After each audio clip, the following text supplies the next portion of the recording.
दिल्ली का मशहूर red fort सिर्फ एक ऐतिहासिक किला नहीं है। कई लोगों का मानना है कि यहाँ रात के समय कुछ ऐसी घटनाएं होती हैं जिन्हें आज तक कोई समझ नहीं पाया। करीब 15-20 साल पहले की बात बताई जाती है। एक सुरक्षा गार्ड किले के अंदर रात की ड्यूटी कर रहा था।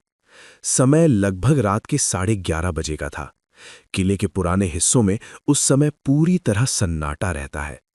गार्ड धीरे धीरे गश्त कर रहा था कि अचानक उसे ऐसा लगा जैसे किसी ने पीछे से उसका नाम पुकारा। सुनो। वो तुरंत पीछे मुड़ा, लेकिन वहां कोई नहीं था। उसने सोचा शायद उसका वहम होगा, लेकिन कुछ सेकंड बाद फिर वही आवाज आई, इस बार थोड़ा साफ। सुनो। गार्ड के शरीर में सिहरन दौड़ गई। उसने अपनी टॉर्च जलाकर आसपास देखा। तभी उसे दूर एक गलियारे में सफेद कपड़ों में खड़ा एक आदमी दिखाई दिया। वो आदमी बिल्कुल स्थिर खड़ा था, जैसे किसी का इंतजार कर रहा हो। गार्ड धीरे धीरे उसकी तरफ बढ़ा और जोर से पूछा, कौन है? यहां क्या कर रहे हो? लेकिन उस आदमी ने कोई जवाब नहीं दिया। जैसे ही गार्ड कुछ कदम और पास गया, अचानक उस आदमी ने धीरे धीरे अपना सिर घुमाया, लेकिन उसका चेहरा बिल्कुल धुंधला और अजीब था, जैसे धुएं से बना हो। गार्ड घबरा गया और वहीं रुक गया।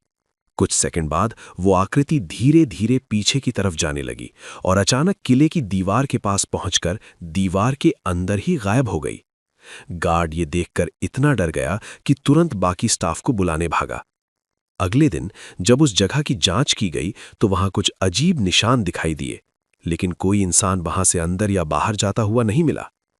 पुराने कर्मचारियों का कहना है कि किले के कुछ हिस्सों में रात के समय अजीब आवाजें और परछाइयां दिखाई देती हैं। कुछ लोग मानते हैं कि ये उन लोगों की आत्माएं हो सकती हैं जो इतिहास के दौरान युद्ध और संघर्षों में मारे गए थे। आज भी कई गार्ड बताते हैं कि अगर आधी रात के बाद किले के पुराने गलियारों में जाओ तो कभी-कभी ऐसा लगता है जैसे कोई अदृश्य व्यक्ति आपके पीछे चल रहा हो। और सबसे डरावनी बात, जब आप अचानक पीछे मुड़कर देखते हो तो वहां कोई नहीं होता।